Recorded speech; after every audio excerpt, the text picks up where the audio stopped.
Hello students, welcome back to our YouTube channel class with me. Hope you all are doing well. आपकी पढ़ाई भी अच्छे से चल रही होगी। तो हम लोगों ने थर्ड चैप्टर स्टार्ट किया हुआ था केमिस्ट्री का, मेटल्स एंड नॉन मेटल्स वाला।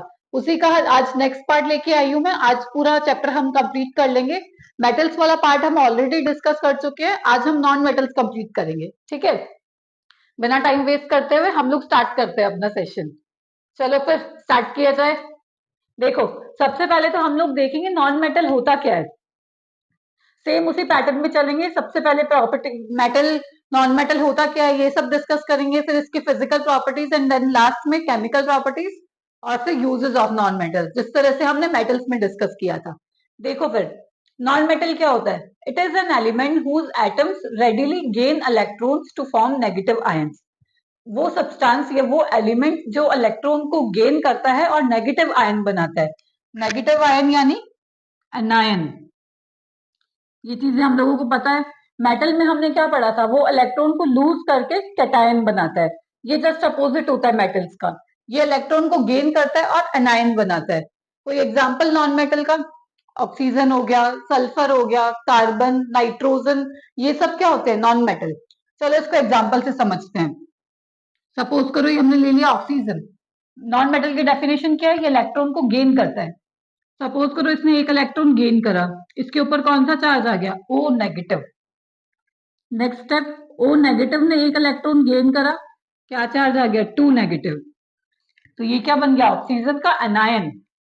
ऑक्सीजन टू नेगेटिव स्टेट में स्टेबल रहता है, ठीक है। इसी तरह से कार्बन भी एक नॉन मेटल है, नाइट्रोजन हो गया, सल्फर हो गया, ये सभी नॉन मेटल्स होते हैं, ठीक है। Just like metals they are also present in earth crust, ये हमने मेटल्स में भी देखा था। और क्या है? Oxygen is the most abundant non metal. Metal में कौन सा था मोस्ट अबंडेंट? एल्यूमिनियम, ठीक है। वैसे ही नॉन मेटल अबंडेंट कौन सा होता है सबसे ज्यादा? ऑक्सीजन। और क्या? They also form a major constituent of air and oceans. Oceans में प्रेजेंट होते हैं, एयर वगैरह में प्रेजेंट होते हैं हमारे नॉन मेटल्स। ओशन में कौन सा होता है? बेसिकली क्लोराइड आयन, क्लोरीन का जो क्लोराइड आयन फॉर्म में होता है उसमें प्रेजेंट होता है ओशंस में। Chlorine in the form of chloride ion is a major constituent of oceans. और एयर में कौन सा होता है? एयर में जनरली ऑक्सीजन होती है, नाइट्रोजन होती है। ये भी लिखा हुआ होगा, nitrogen and oxygen major constituent of air. ये तो कुछ जनरल चीजें थी कि नॉन मेटल होता क्या है, क्या क्या पॉइंट्स हैं इसके। इसके बाद हम लोग डिस्कस करेंगे फिजिकल प्रॉपर्टीज नॉन मेटल की, ठीक है। तो क्या होता है नॉन मेटल? कोई भी एलिमेंट या कोई भी एटम जब इलेक्ट्रॉन को गेन करता है वो एनायन बनाता है, नेगेटिव चार्ज आयन बनाता है। उसी को हम लोग बोलते हैं non metal. For example oxygen, carbon, nitrogen, sulphur, they all are non metals, ठीक है। अब हम नॉन मेटल्स की फिजिकल प्रॉपर्टीज डिस्कस करते हैं एक एक करके, जैसे हमने मेटल्स में पढ़ा था, ठीक है। तो फर्स्ट फिजिकल प्रॉपर्टी है इसकी फिजिकल स्टेट। कौन सी स्टेट में रहता है? जो नॉन मेटल्स होते हैं जनरली वो सॉलिड, लिक्विड, गैस तीनों में ही एग्जिस्ट करते हैं। मेटल्स क्या थे? वो जनरली सॉलिड होते हैं नेचर में, स्टेट में, मतलब ये तीनों स्टेट्स में एग्जिस्ट करते हैं, सॉलिड में भी, लिक्विड में भी और गैस में भी। कई कबार ऐसा क्वेश्चन पूछा जाता है कि ऐसा कौन सा नॉन मेटल है जो लिक्विड स्टेट में रहता है, तो इसका आंसर होगा bromine. Bromine is the only liquid which exists in bromine is the only non-metal which exists in liquid state, ठीक है। ब्रोमीन इकलौता नॉन मेटल है जो लिक्विड स्टेट में एग्जिस्ट करता है। तो ये हो गया हमारा पहला point, physical state. Next point is melting point and boiling point.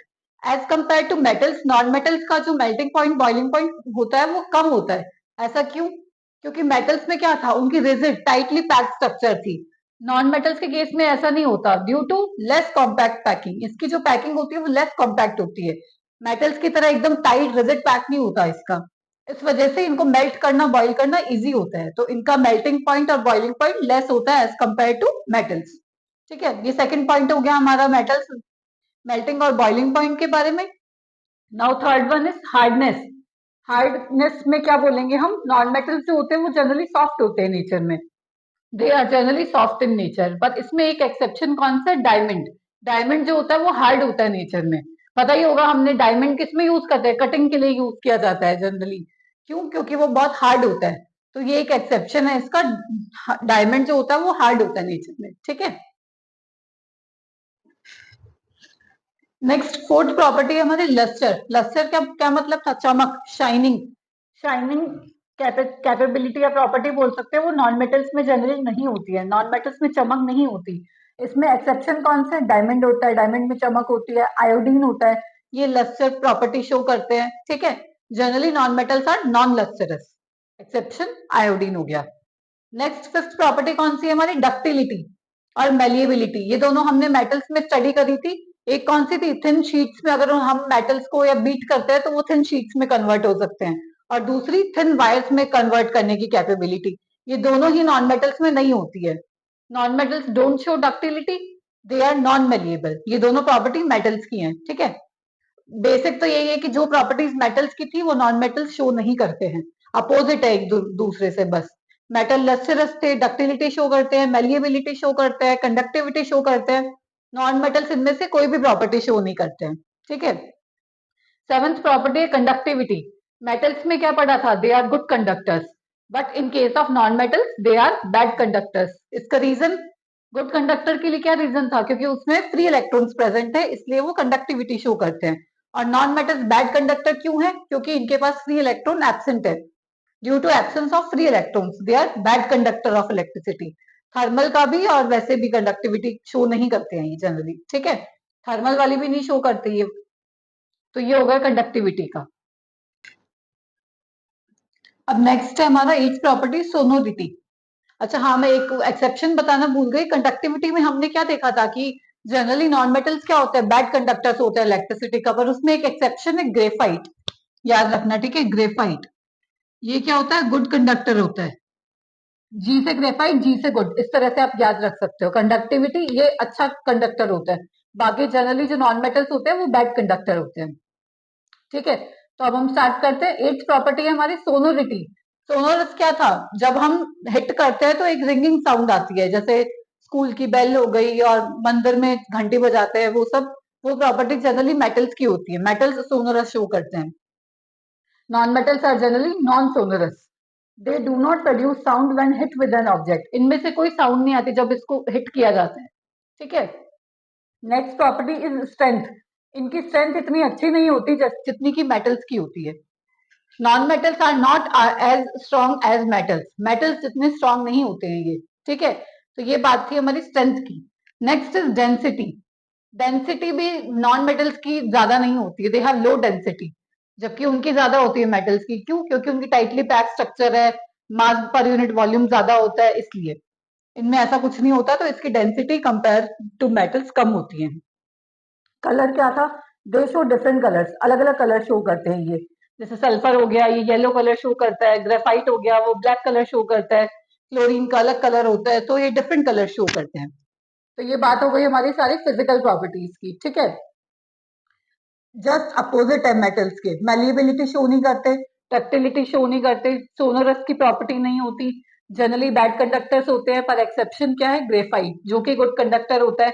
Density कम होती है as compare to metals, strength कम होती है, कलर डिफरेंट शो करते हैं। ठीक है, तो ये सारी प्रॉपर्टीज थी नॉन मेटल्स के बारे में।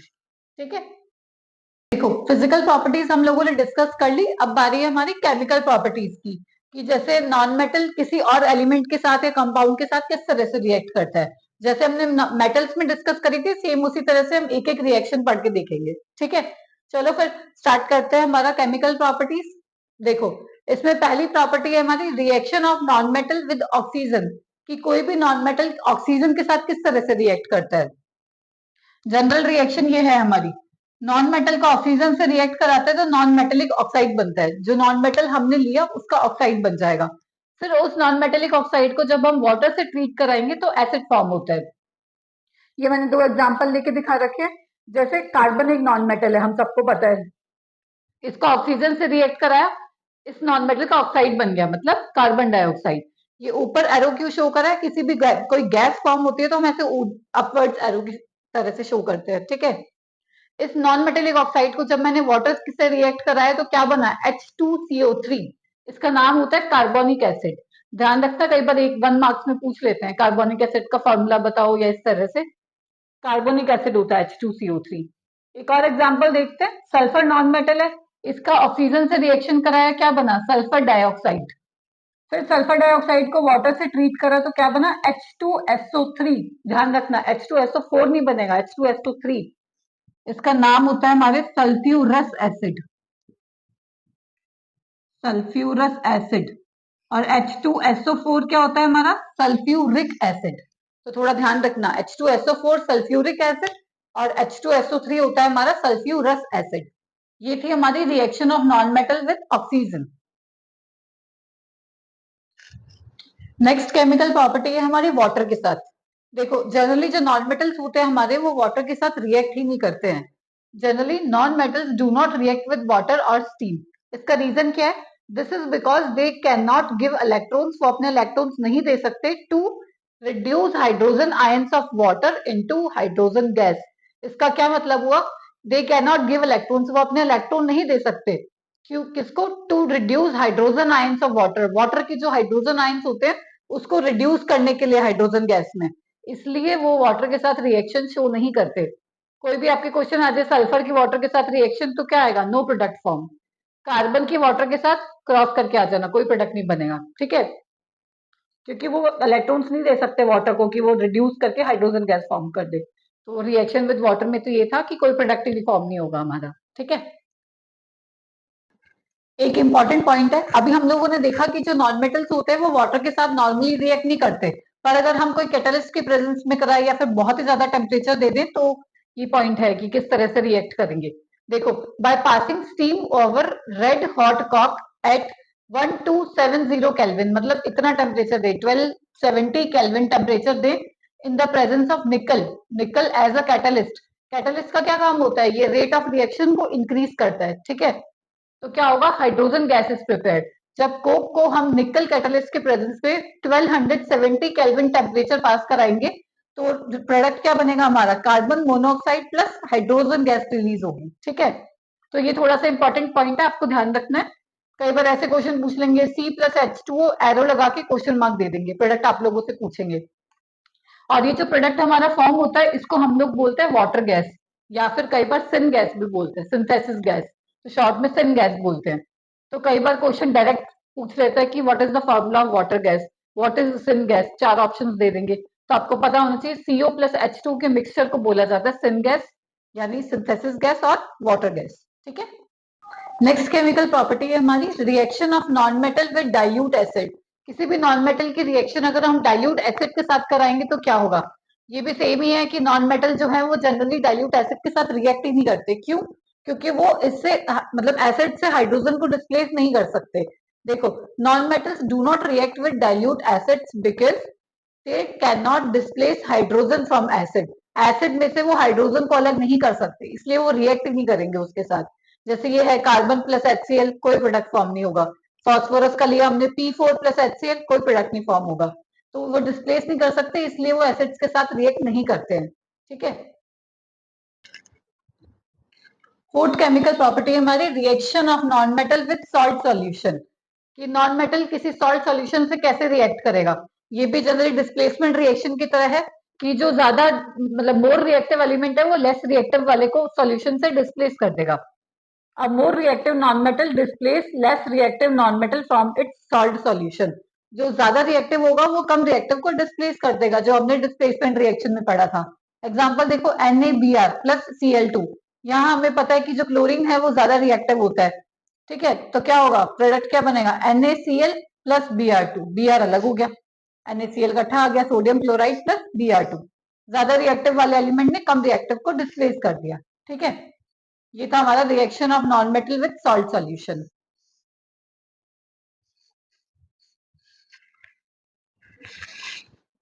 नेक्स्ट है फिफ्थ केमिकल प्रॉपर्टी है हमारी reaction of non metal with chlorine, कि कोई भी जो नॉन मेटल है वो क्लोरीन के साथ किस तरह से रिएक्ट करेगा। कुछ नहीं, सिंपल, अगर कोई भी नॉन मेटल है उसकी क्लोरीन से रिएक्शन करवाई तो वो उसका क्लोराइड बना देगा। देखो, non metals react with chlorine to form respective chloride, उसका क्लोराइड बना देगा।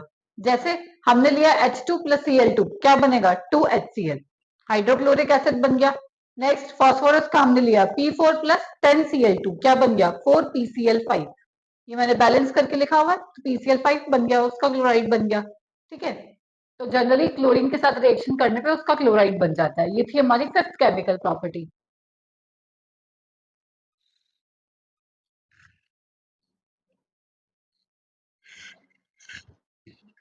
नेक्स्ट केमिकल प्रॉपर्टी है reaction with hydrogen.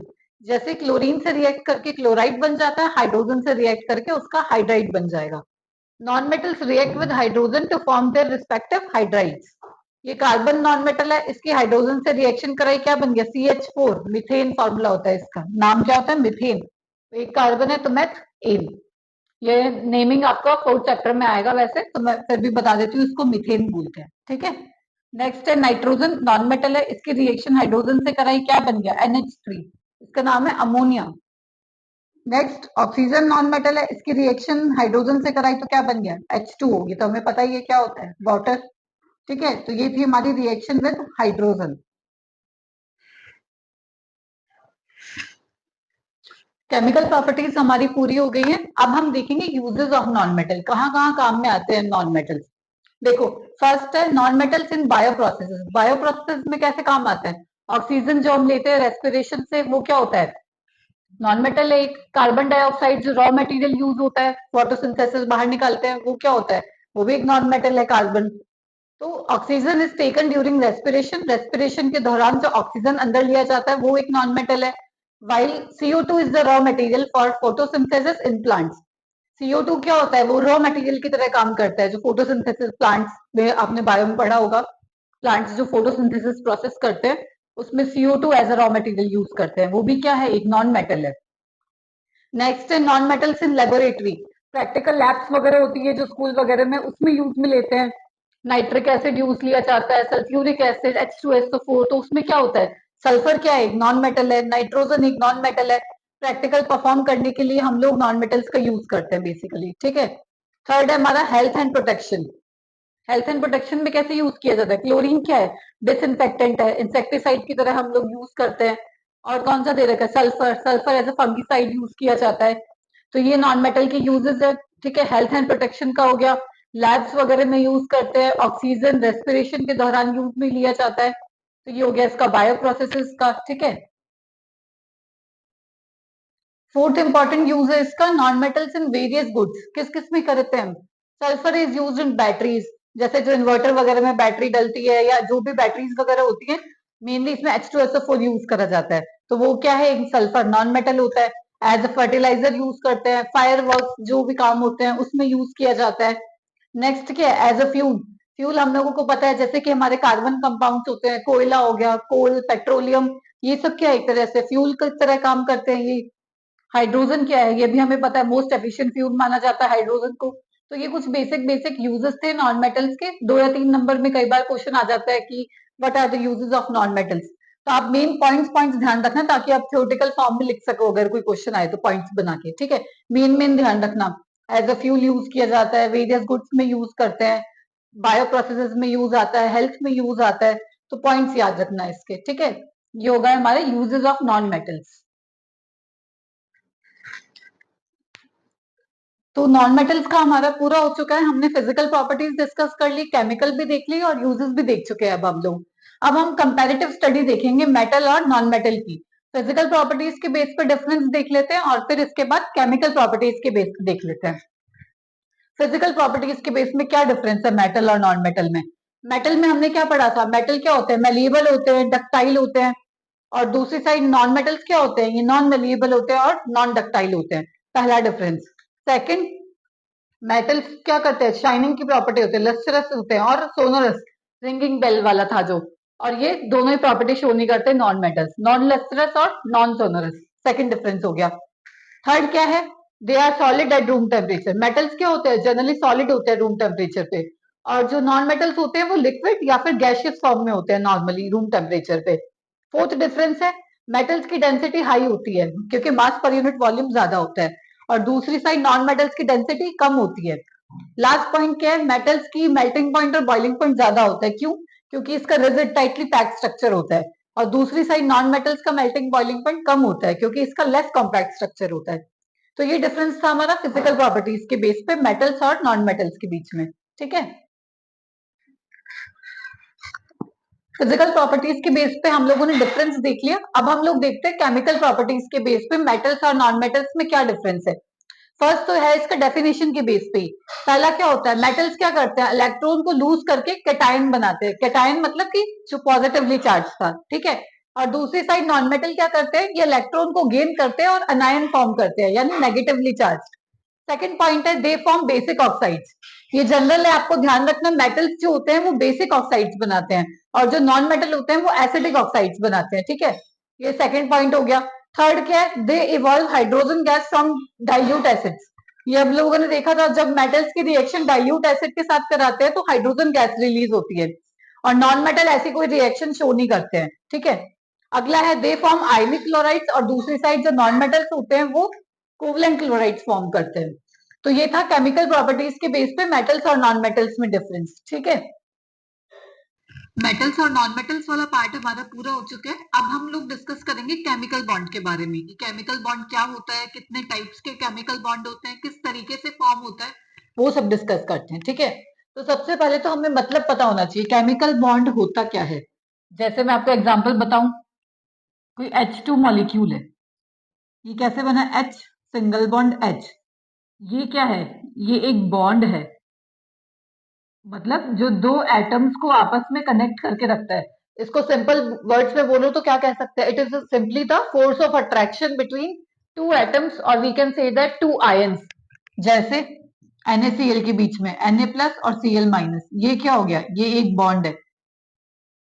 It is simply the force of attraction. Force of attraction होता है ये दो एटम्स के बीच में।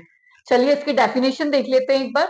The force of attraction that holds two or more atoms, comma ions etcetera together in different chemical species. ये simply एक force of attraction है जो दो एटम को जोड़ के रखता है, या फिर कह सकते हो दो आयंस को कनेक्ट करने का काम करता है। इसको हम लोग बोलते हैं केमिकल बॉन्ड, ठीक है। काफी सारे तरीके के होते हैं, पर मेनली आपको दो स्टडी करने हैं अभी 10th क्लास के अकॉर्डिंग, आयनिक और कोवलेंट। ऐसे ही एक कोऑर्डिनेट बॉन्ड भी होता है जिसको हम डेटिव बॉन्ड बोलते हैं, वो आगे आप हायर क्लासेस में 11th 12th में स्टडी करेंगे, ठीक है। तो हमें दो पढ़ने हैं इसके मेन, आयनिक बॉन्ड और कोवलेंट बॉन्ड। इसको ध्यान रखना, आयनिक बॉन्ड को हम लोग इलेक्ट्रोवैलेंट बॉन्ड के नाम से भी जाना जाता है, ठीक है। कई बार इलेक्ट्रोवैलेंट लिखा हुआ आता है तो आपको ध्यान होना चाहिए आयनिक का ही दूसरा नाम है ये। आयनिक बॉन्ड कैसे बनता है, इलेक्ट्रॉन्स की ट्रांसफर से बनता है। और वहीं दूसरी साइड कोवलेंट बॉन्ड कैसे बनता है, ये इलेक्ट्रॉन्स की शेयरिंग से बनता है। इसको हम डिटेल में स्टडी करेंगे, आयनिक बॉन्ड को और कोवलेंट बॉन्ड को, with the help of examples. चलो फिर हम सबसे पहले आयनिक बॉन्ड को देख लेते हैं। देखो, तो हम सबसे पहले आयनिक बॉन्ड का डिस्कस करते हैं। डेफिनेशन सिंपल वर्ड्स में हम यही कह सकते हैं, ये इलेक्ट्रॉन्स के ट्रांसफर से बनता है।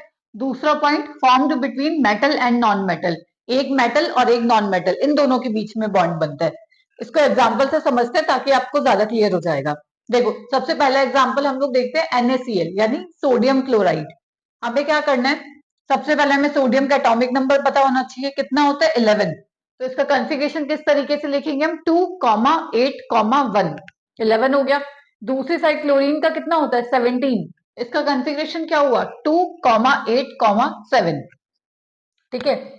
ये जितने आउटर मोस्ट शेल, ये जो बाहर वाले इलेक्ट्रॉन्स होते हैं ना एकदम आउटर मोस्ट शेल, इसको बोलते हैं हम outer most shell.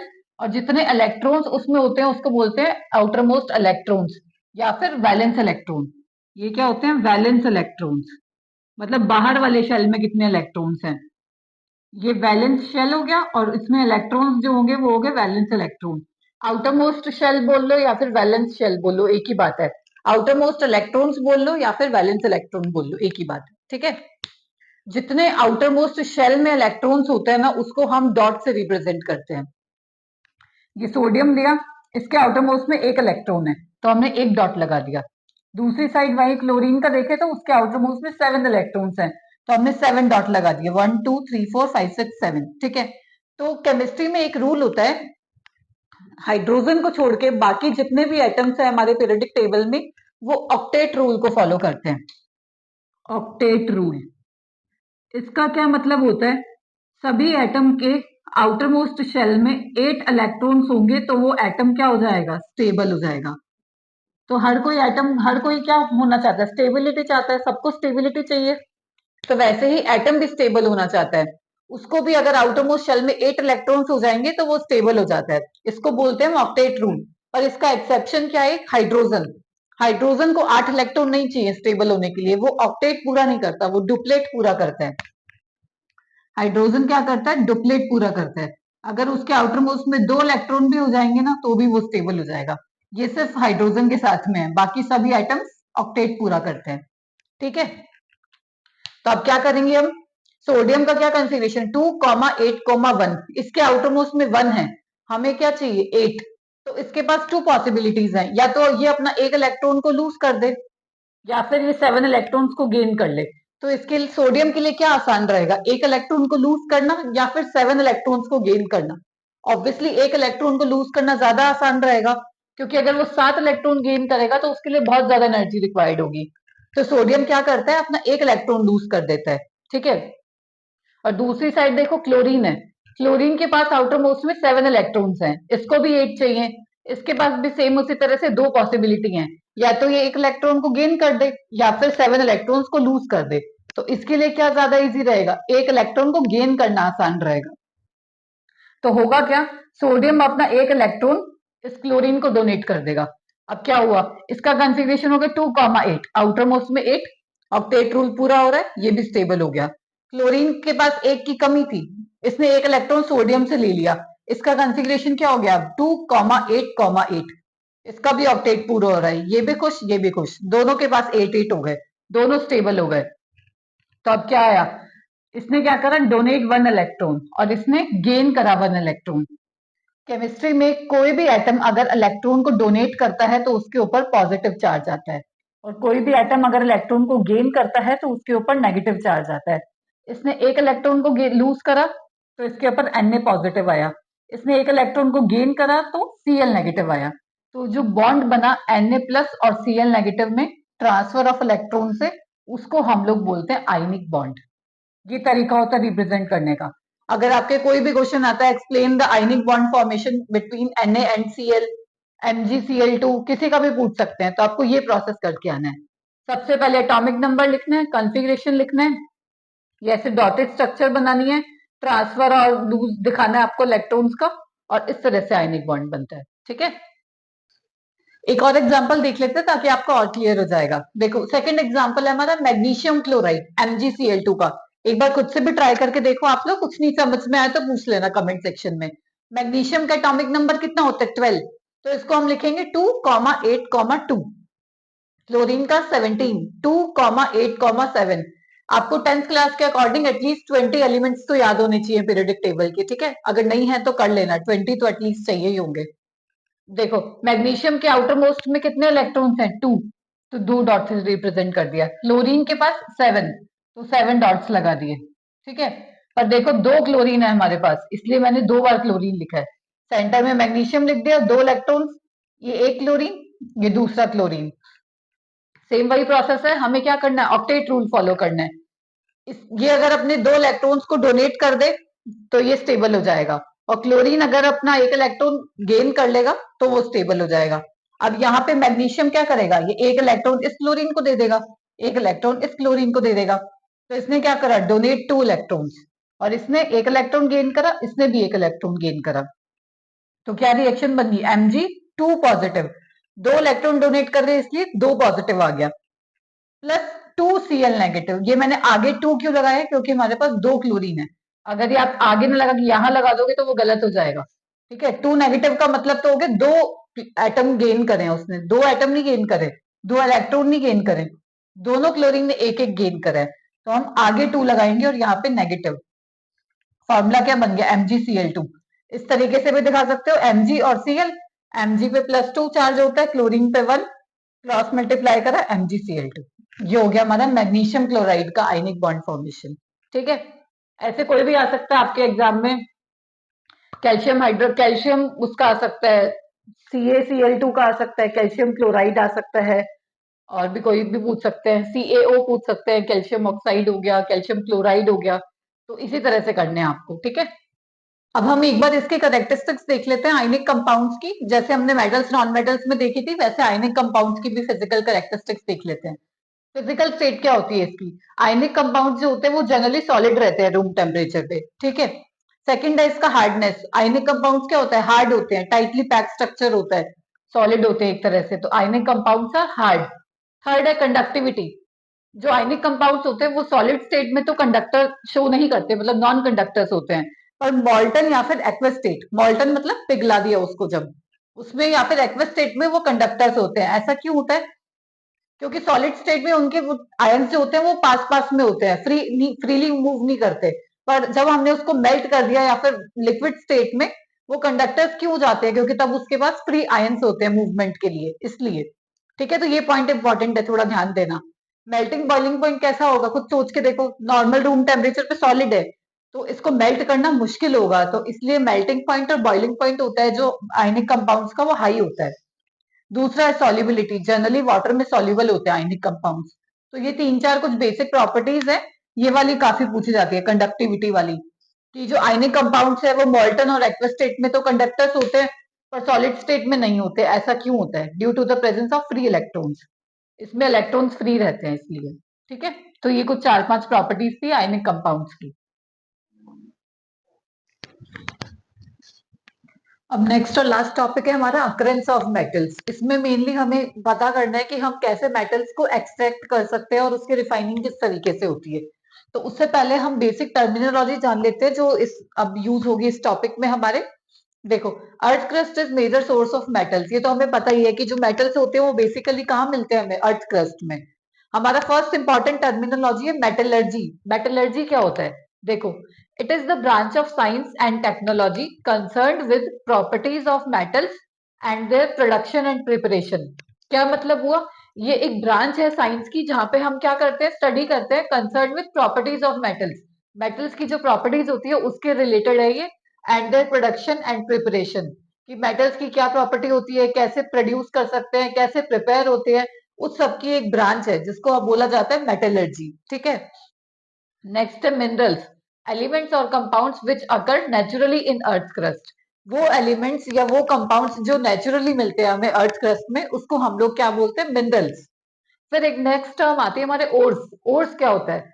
Those minerals which contain very high percentage of particular metal and metal can be extracted from it. देखो, और क्या है? मिनरल का ही एक पार्ट है। सपोज करो ये कोई मिनरल है, इसी का ही कोई पार्ट है और जहां पे परसेंटेज सबसे ज्यादा होती है मेटल के मिलने की, और उसको हम एक्सट्रैक्ट कर सकते हैं। मिनरल के ही पार्ट को हम बोलते हैं ore. Those minerals which contain very high percentage of particular metal. Mineral का वो पार्ट जिसमें सबसे ज्यादा परसेंटेज होता है मेटल का, and metal can be extracted from it, और वहां से मेटल को एक्सट्रैक्ट किया जाता है। ठीक है, तो ये हो गया मेटलर्जी, मिनरल और ओर्स। नेक्स्ट के गैंग पार्टिकल्स। ये क्या होते हैं? Basically impurities that are present in ores in the form of sand, soil और डस्ट। जो हमारे ओर्स होते हैं उसमें जो इम्प्योरिटीज प्रेजेंट होती है सैंड की फॉर्म में, डस्ट की फॉर्म में, उसको हम बोलते हैं गैंग पार्टिकल्स। ठीक है। नेक्स्ट है हमारा एनरिचमेंट ऑफ ओर। इसका मतलब क्या हुआ? The process of removal of gangue particles from ore. Ore से इन इम्प्योरिटीज को सेपरेट करने को हम लोग बोलते हैं एनरिचमेंट ऑफ ओर। ठीक है। ये देखो, ये पूरा टेबल है एक तरह से कि हम कैसे मेटल को एक्सट्रैक्ट कर सकते हैं, ये आपको अच्छे से ध्यान रखना है। देखो, ये ओर था जो मिनरल मिनरल होता है पूरा, उसके अंदर ओर कौन सा होता है जिसमें हाईएस्ट परसेंटेज है मेटल का। ठीक है, तो ओर को हमने तीन में क्लासिफाई कर रखा है। मेटल्स ऑफ हाई रिएक्टिविटी, जिनकी रिएक्टिविटी ज्यादा होती है, जैसे कि जो रिएक्टिविटी सीरीज में ऊपर आते हैं, पोटेशियम, सोडियम, वो सब एलिमेंट्स हो गए। फिर मेटल्स ऑफ मीडियम रिएक्टिविटी, जिनकी रिएक्टिविटी मीडियम होती है, जैसे मैग्नीशियम हो गया। मेटल्स ऑफ लो रिएक्टिविटी, जो नीचे आते हैं एलिमेंट्स, प्लेटिनम वगैरह, कॉपर कॉपर वगैरह हो गए, सिल्वर, ये सब क्या हो गया? लो रिएक्टिविटी वाले। जो हाई रिएक्टिविटी वाले होते हैं उनको हम कैसे सेपरेट करते हैं? Electrolysis of molten ore. Electrolysis की प्रोसेस से उसके बाद हमें प्योर मेटल मिल जाता है। ये मैं एक एक करके आपको डिटेल बताऊंगी, ये सिंपल चार्ट बताया डिफरेंशिएट करने के लिए। फिर सबसे पहले हम ये देखते हैं मेटल्स ऑफ लो रिएक्टिविटी। इसमें क्या होता है? जो भी मेटल्स है ना लो रिएक्टिविटी वाले, उसमें मेनली जो वो होता है वो सल्फाइड ओर होता है। 90% केसेस में सल्फाइड ओर होता है। इसको हम कैसे सेपरेट करते हैं? By the process of roasting. Roasting में हम करते हैं क्या है? ऑक्सीजन की प्रेजेंस में हीट करते हैं इसको। ठीक है, फिर हमें मेटल मिल जाता है, लास्ट में हम मेटल की रिफाइनिंग करते हैं। ठीक है, तो ये था प्रोसेस लो रिएक्टिविटी के केस में। और मीडियम रिएक्टिविटी में क्या होता है? या तो कार्बोनेट ओर होता है या फिर सल्फाइड ओर।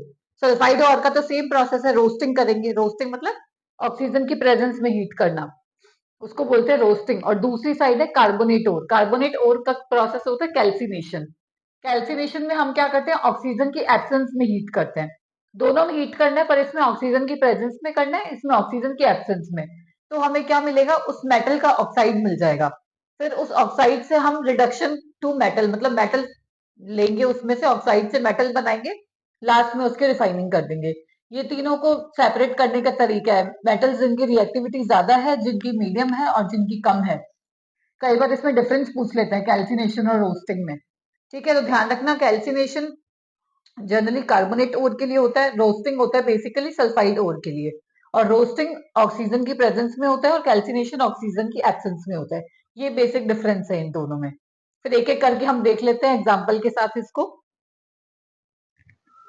ये देख लो, लो रिएक्टिविटी वाले का एग्जांपल दे रखा है, एक लो रिएक्टिविटी सल्फाइड ओर वाला, जो रोस्टिंग की उस प्रोसेस से होता है। रोस्टिंग मतलब ऑक्सीजन की प्रेजेंस में। ये हमने जैसे एग्जांपल ले लिया HgS, मरकरी का सल्फाइड ले लिया। इसकी रिएक्शन हमने कराई ऑक्सीजन की प्रेजेंस में, ऑक्सीजन के साथ हीट की प्रेजेंस में। क्या बना, HgO प्लस 2SO2। हमने देखा था उसका ऑक्साइड बन जाएगा। अब ऑक्साइड से हमें क्या बनाना है, मेटल बनाना है। फिर ये HgO लिया, इसको वापस हीट करा तो 2Hg, मेटल अलग हो गया, ऑक्सीजन अलग हो गया। ठीक है, ये था लो रिएक्टिविटी वाले का एग्जांपल। फिर है हमारा इलेक्ट्रोलाइटिक रिफाइनिंग। इस तरीके का कुछ सर्किट होता है, बैटरी कनेक्ट कर रखी है, एक साइड एनोड ले रखा है इलेक्ट्रोड और एक साइड कैथोड। एनोड नेगेटिव है, इलेक्ट्रोड कैथोड पॉजिटिव है। ये जो हमने सोल्यूशन ले रखा है वो है हमारा acidified copper solution, copper sulphate solution है। ठीक है, ये इम्प्योर कॉपर की रोड है, ये वाली जो है प्योर कॉपर की है। तो इसमें होता क्या है, इस जब डिसोसिएट होता है, बैटरी ऑन करते हैं हम, तो प्योरिटी है ना, प्योर कॉपर है, वो इस पे जाके डिपोजिट होता जाता है, इस वाले में डिपोजिट हो जाएगा। और जो इम्प्योरिटीज है ना, वो यहाँ इकट्ठी होती जाएंगी, जिसको हम बाद में बोलते हैं एनोड मड। तो लास्ट में क्या होगा, ये वाला जो इलेक्ट्रोड है वो थिक हो जाएगा, मोटा होता जाएगा, क्योंकि इस पे कॉपर डिपॉजिट हो रहा है। और ये वाला जो इलेक्ट्रोड है वो थिन होता जाएगा। तो ये प्रोसेस होता है इलेक्ट्रोलाइटिक रिफाइनिंग का। ठीक है स्टूडेंट्स, इसमें एक टॉपिक है कोरोजन वाला, कोरोजन ऑफ आयरन, सिल्वर, उन सब के एग्जांपल्स देके एक्सप्लेन किया हुआ है कि कैसे रस्टिंग ऑफ आयरन होती है, कैसे हम उसको प्रिवेंट कर सकते हैं। तो ये सब चीजें हम पिछले वीडियो में, मतलब पिछले वाला जो चैप्टर था उसमें ऑलरेडी कवर कर चुके हैं कि रस्टिंग ऑफ आयरन का क्या रिएक्शन होती है, क्या फॉर्मूला होता है रस्ट का, कैसे प्रिवेंट करते हैं उसको बाय पेंटिंग से, गैल्वेनाइजेशन से, वो सब प्रोसेस। सिल्वर का किस तरीके से होता है, तो वो हम ऑलरेडी डिस्कस कर चुके हैं पिछले चैप्टर में। तो इसलिए मैं दोबारा से नहीं करवा रही इसमें। बाकी ऑलमोस्ट हम इस चैप्टर का कंप्लीट कर चुके हैं। फिर भी कोई टॉपिक रह गया हो तो आप नीचे कमेंट सेक्शन में पूछ सकते हैं, या कोई भी डाउट रह गया हो आप लोगों का। और हमारे लाइव बैचेस भी चलते हैं online up to 10th class, physics, chemistry और बायोलॉजी। किसी को एनरोल करना हो तो नीचे कॉन्टैक्ट डिटेल्स दे रखी है, आप उस पर कॉन्टैक्ट कर सकते हैं। ठीक है, बाकी अगर वीडियो पसंद आए तो ज्यादा से ज्यादा लोगों को शेयर करना, ताकि हम आपको अच्छे से अच्छा कंटेंट दे सके। ठीक है, फिर मिलते हैं नेक्स्ट वीडियो में, तब तक के लिए गुड बाय।